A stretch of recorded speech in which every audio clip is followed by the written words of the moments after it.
I speak to the converted when I say that for us in Africa, corruption continues to be one of the greatest challenges of our time, a problem that threatens the very existence and continued survival of our societies.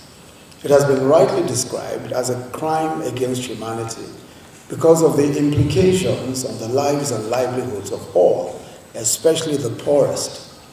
It undermines democracy and the rule of law, it distorts markets, it erodes the quality of life, it allows organized crime and terrorism to flourish, and it triggers needless wars and bloodshed.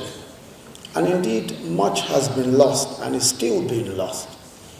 A report that may be cited in this gathering is the one by the One campaign titled The $1 Trillion Scandal. The 2014 report claims that developing countries lose $1 trillion annually to corporate transgressions, most of it traceable to the activities of companies with secret ownership, and I'll come back to that point. Another report that may enjoy mention here is the 2015 report of the high-level panel on illicit financial flows from Africa, chaired by our guest of honor today, the former South African President, Thabo Mbeki. The panel concluded in its report that Africa has lost over $1 trillion over a 50-year period, and that Africa loses more than $50 billion annually to illicit financial flows. Most of these illicit flows are perpetrated in the extractive sector, and many through companies with hidden ownerships. The cost of corruption, therefore, imposes on all African countries and governments a moral obligation to fight it with vigor and political will by strengthening all institutions and systems involved in law enforcement, as well as in promoting a culture of transparency and accountability. Now, while public sector corruption is the usual focus, the private sector's complicity is significant, especially with large multinational corporations engaged in tax evasion or transfer pricing. But it is the more complex web of public-private collusion and connivance that results in proceeds of corruption ending up in countries and especially in their financial institutions and systems. Dismantling the conspiracies that facilitate the export of stolen assets is probably as important as the theme of this conference, which is partnering towards assets recovery and return. It underscores the fact that fighting corruption is futile if we do not ensure that the proceeds of corruption find no safe haven, and that such proceeds are fully recovered and promptly repatriated. Recovering stolen assets not only accomplishes the goal of restitution, it also serves as a potential deterrent to future corruption. Article 51 of the United Nations Convention Against Corruption states unequivocally that return of assets is a fundamental principle of the Convention, and it mandates state parties to afford one another the widest measures of cooperation and assistance in this regard. Similarly, Article 16(1)(c) of the African Union Convention for Preventing and Combating Corruption obligates state parties to adopt such legislative measures as to enable repatriation of proceeds of corruption. Now, the effective implementation of these conventions depends to a considerable extent on the willingness, cooperation, and assistance of states in the areas of mutual legal assistance, law enforcement, asset recovery and return, and technical assistance.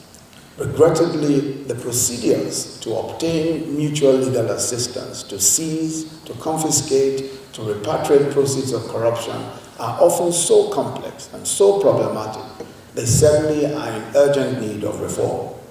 The absence of a legal basis for cooperation in some countries, differences in legal and procedural frameworks, language barriers, bank secrecy rules, jurisdictional issues, a lack of funding, has just some of the obstacles standing in the way of effective mutual legal assistance.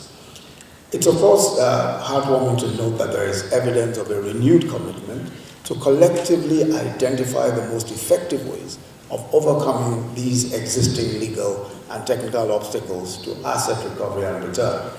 The Global Forum on Asset Recovery, GFAI, which held its inaugural meeting in Washington, D.C. in December of 2017, is one good example. This is the latest effort towards facilitating asset recovery and return. The meeting brought together governments from 4 countries from which resources have been stolen, namely Nigeria, Sri Lanka, Tunisia, and Ukraine, and those from other countries that tend to be the destinations for these looted resources, to coordinate efforts aimed at identifying those resources and ensuring successful repatriation. The Global Forum saw the signing of a memorandum of understanding between Nigeria and the government of Switzerland for the return of an additional $320 million of the Sani Abacha loot. Included in that agreement is the commitment that the funds will be invested in one of Nigeria's flagship social investment programs, the conditional cash transfers, a scheme which is targeted at the poorest and most vulnerable households in the country. I should point out that Nigeria has been at the forefront of sponsoring resolutions aimed at enhancing mutual legal assistance and asset recovery and return. In 2015, Nigeria and South Africa, on behalf of African countries, sponsored a resolution titled Facilitating International Cooperation in Asset Recovery and Return of the Proceeds of Crime, Resolution 6/2 of 2015. Now, this resolution was passed at the 6th session of the Conference of State Parties of the UN Convention Against Corruption held in St. Petersburg of the Russian Federation. Other resolutions include Facilitating International Cooperation in Asset Recovery, Resolution 5/3 of 2013 at Panama City, Panama in 2013, and Strengthening Mutual Legal Assistance for International Cooperation and Asset Recovery, Resolution 7/1, 2017, in Vienna, Austria. Both of these were sponsored exclusively by Nigeria. Nigeria has also worked hard to mobilize other countries, especially African countries, around the issue of asset recovery. We were key participants in the London Anti-Corruption Summit of 2016, which marked a watershed for our administration's anti-corruption agenda. Permit me to mention an issue crucial to asset recovery and repatriation. This is the use of anonymous companies, masked corporate ownership of companies, and this is deeply implicated in the corruption story. Yes, we know that anonymous companies are not always illegal, or they're not always designated to harm. But we also know that secrecy provides a convenient cover for the criminal and the corrupt. And we're not just operating here from a theoretical or hypothetical standpoint. Our lived experience has shown clearly that anonymous corporate ownership serves as a vehicle for masking conflict of interest, corruption, tax evasion, money laundering, and even terrorist financing. If nothing else, the Panama Papers clearly illustrated the global scale and spread of the problem. So this is a global challenge, and nothing less than a truly global approach will be needed to tackle it. This is why we salute the United Kingdom, Norway, Netherlands, and Denmark for leading the way in establishing public registers of the real human owners of companies in their countries. We call on other G8 and G20 countries not only to follow suit, but that all of the countries of these bodies should initiate actions to end corporate secrecy, especially in some of their dependencies.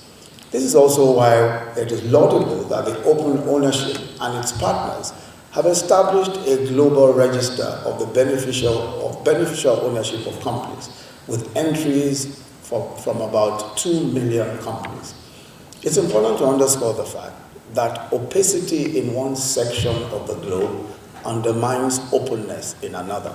We need to break down these walls together.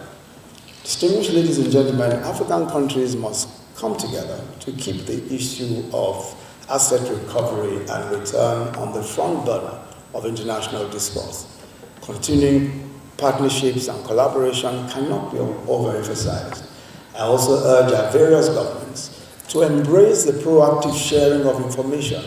We cannot afford to allow historical suspicions and cynicisms to undermine the very important work of fighting corruption and reversing its impact.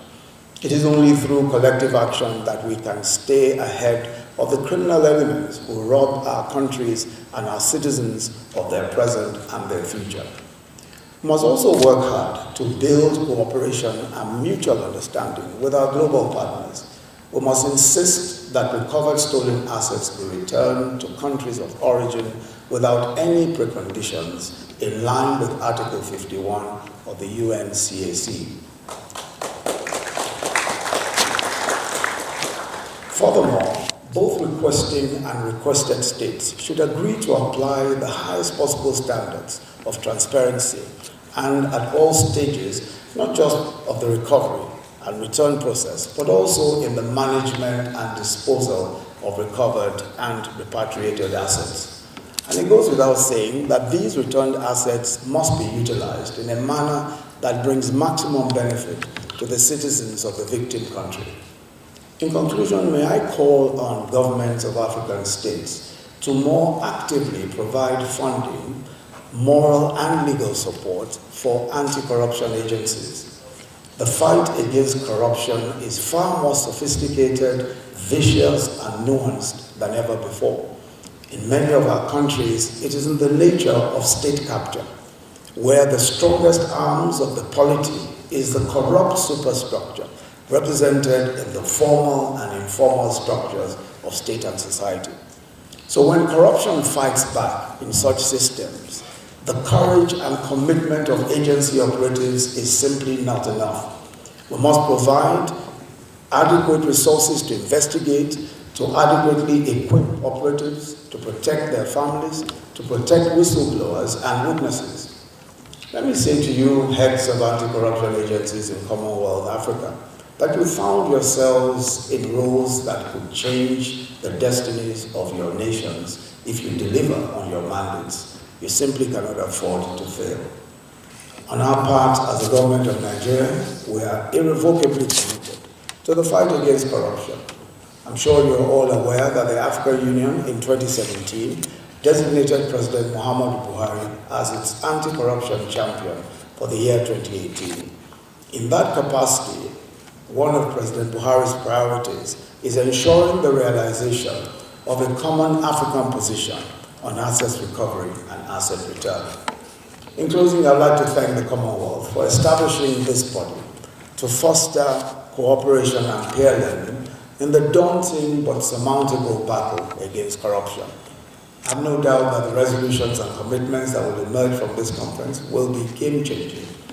And as I wish you very fruitful deliberations, it is now my very special privilege and pleasure to declare this conference open.